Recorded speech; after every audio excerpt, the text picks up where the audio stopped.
Today I thought we would talk about 5 tips, simple things that you can do to help qualify for a home loan. Take the mystery out of it. You know, you probably have an idea of the kind of home you want. You may have gone out some weekend and decided to just look around a little bit, and you find the house. The one, this is perfect. This home is perfect. You write an offer and they accept your offer. And you're so excited. You take that contract over to your lender and you find out that you qualify for a home loan, but not that amount, not that home. Yeah, you'll qualify, but for something a little bit less. So step number 1, get pre-qualified. Before you go looking at homes, make sure that you get pre-qualified by a lender. So you find out how much you actually qualify for before you go out and look at a home. You'll also learn what your actual monthly payment will be and your loan options. And then you'll find out what your closing costs are likely to be.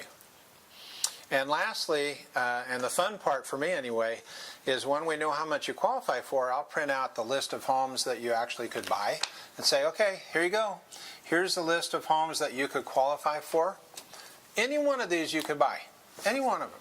Why don't you just go pick out number 1, 2, and 3 and let me know, and then we'll go buy you a house. Choose a lender. I'd recommend that you choose a direct lender rather than a broker. It's just fewer layers of communication, fewer layers of costs. If you take your combined gross income, and assuming your credit's good and your employment history is solid, we'll take 40% of your combined gross income, that's before taxes, combined gross income, and that total then is the amount of debt that you can qualify for your income. House payment, car payment, student loans, and so forth. You subtract from that those long-term debts, car payments, student loans, Visa. And what the remainder is principal, interest, taxes, insurance, or your home loan. How much do I actually qualify for? Let's say you have $61.60 a month in taxable gross income. 40% of that is $24.64. Let's also say that you have $550 a month in long-term debt, car payment, and so forth.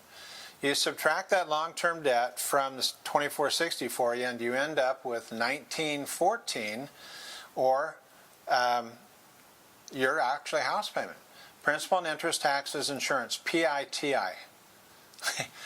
You know, I had a buyer one time say, PITI, you mean pity?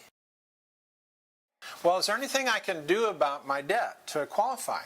Well, tip number 4, and that is to pay down, but not pay off a monthly debt.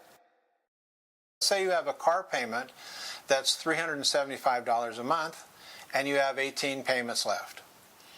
Okay, well, you could pay that down by $3,500 and end up with a balance of $3,750, or 10 monthly payments, which is less than 1 year. Any long-term installment debt less than 12 months is not considered long-term debt. And look down there below. Look at the impact on your qualifying.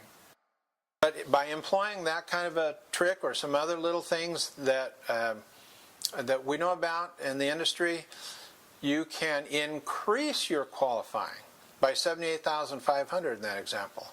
You know, that's really like the difference between a townhome and a single family.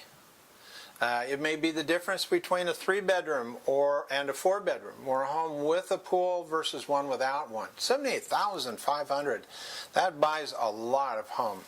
If your credit has some dings, if your credit score is too low, there are some things that we can do that'll take a little time to get the score high enough to qualify. But if it's good enough to qualify, look at the impact that your credit has on monthly payment and qualifying. We're going to use an example here again of $300,000 home purchase price. So let's say that we have 4% interest rate. You need that $19.14 a month to qualify, or a payment is what you qualify for, $61.60 a month. Look at the impact that this risk-based change that we have to do because of the credit to the interest rate by increasing it by 0.5%. that increases the monthly payment by $88 a month. And you know, 0.5% is kind of a minimum for risk-based pricing. It might even be higher. But in this case, $88 a month more for the same house. So, number 1, get pre-qualified. Number 2, choose a lender. Number 3, employ some simple math, 40% of your gross combined income. By paying down, not paying off, an installment balance, you may get a tremendous boost to your qualifying. And number 5, your credit impacts your interest rate and your qualifying. Well, there's 5 little tips for you. If you have any questions or comments, I'd love to hear from you in the comment section below.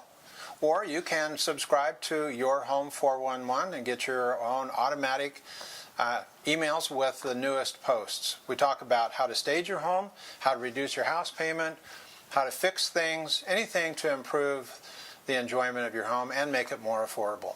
Well, thanks for watching Your Home 411. I'm Mike Walters.